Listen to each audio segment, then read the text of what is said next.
फिलहाल आपको सीधे लिए चलते हैं बिहार के मसले पर। जिस तरह वक्फ का पूरा मुद्दा गरमाया हुआ, उसको लेकर बीजेपी की तरफ से प्रेस कॉन्फ्रेंस। दूसरा सवाल यह है, हम सब जानते हैं यह मामला सर्वोच्च न्यायालय में लंबित है। माननीय सर्वोच्च न्यायालय ने अंतरिम आदेश के लिए इस मामले को ऑर्डर के लिए रिजर्व किया हुआ है।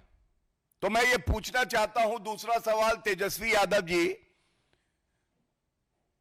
इतना अराजक रवैया आपका क्यों है?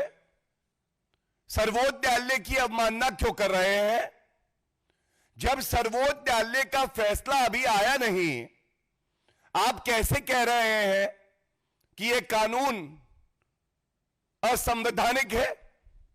क्या यह पूछा नहीं जाएगा? सर्वोच्च न्यायालय से ऊपर नौवीं फेल तेजस्वी यादव हो गए। और यह कहना गलत नहीं होगा, जंगल राज कैसा होता है? जंगल राज बिल्कुल लालू और तेजस्वी जैसा होता है। जंगल राज का पहला नियम है, संविधान और कानून की धज्जियां उधेड़ दी जाती हैं। बाबा साहब का संविधान तार तार किया जाता है और वही काम विपक्ष में रह के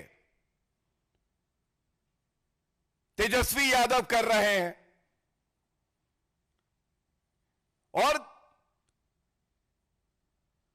यह स्पष्ट हो गया है कि अभी चुनाव की घोषणा नहीं हुई है, लेकिन आरजेडी, तेजस्वी यादव और लालू प्रसाद यादव के मन में क्या है? सांप्रदायिक राजनीति करेंगे। जैसा मैंने कहा, हम संविधान संविधान संविधान कहेंगे, वो शरिया शरिया शरिया कहेंगे। ध्रुवीकरण करो, हिंदू मुस्लिम करो, सांप्रदायिकता के बीज बो दो। सांप्रदायिक दंगे चाहते हैं ये लोग।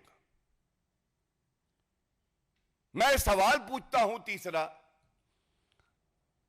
क्या तेजस्वी यादव ऐसे मंच पे थे जहां पे सरकार से सवाल पूछे जा रहे हों रोजगार पे, विकास पे, कानून व्यवस्था पे?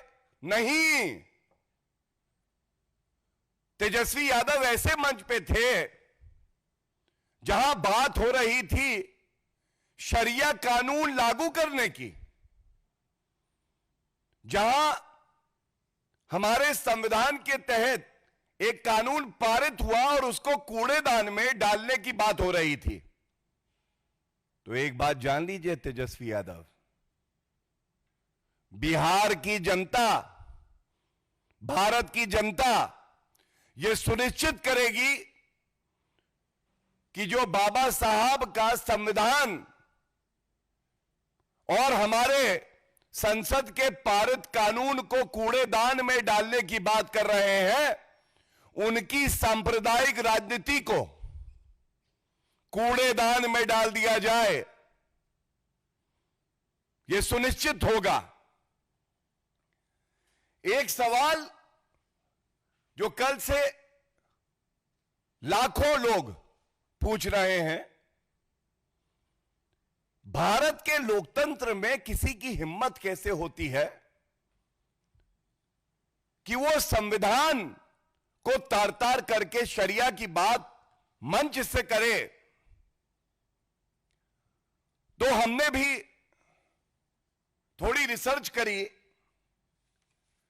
समझ में आया ये जो घमंडिया कहें, महाठगबंधन कहें, इनकी सोच ही संविधान विरोधी, लोकतंत्र विरोधी, बाबा साहब अंबेडकर विरोधी। और ये तस्वीर एक आई, ये कुछ दिन पहले की ही है। हमारे लिए डॉक्टर बी.आर. अंबेडकर जी पूजनीय हैं।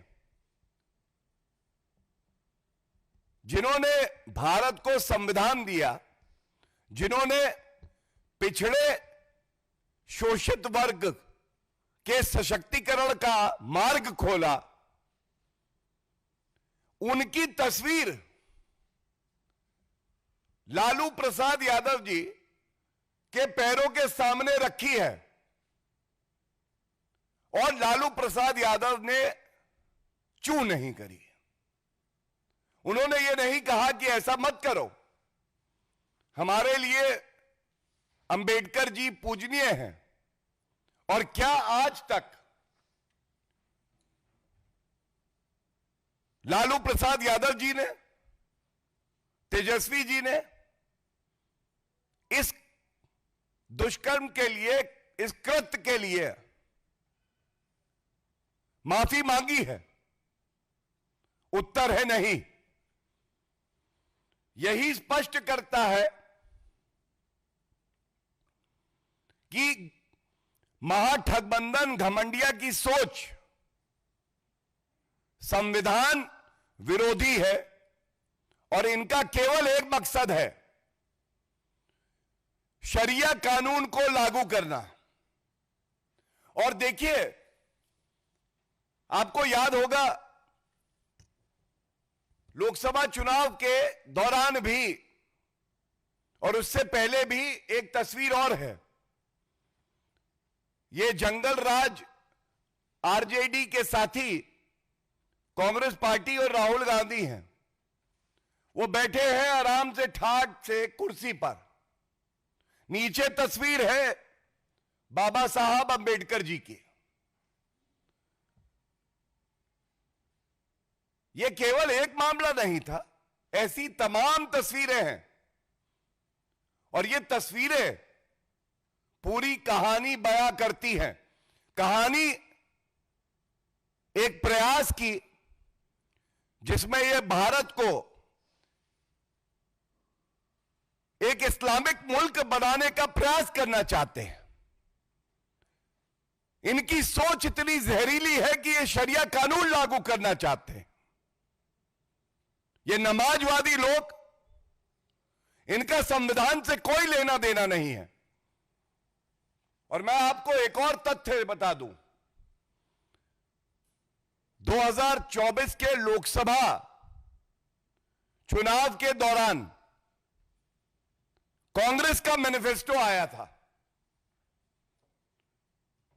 कांग्रेस के मैनिफेस्टो को सभी घमंडिया के घटक दलों ने स्वीकारा था।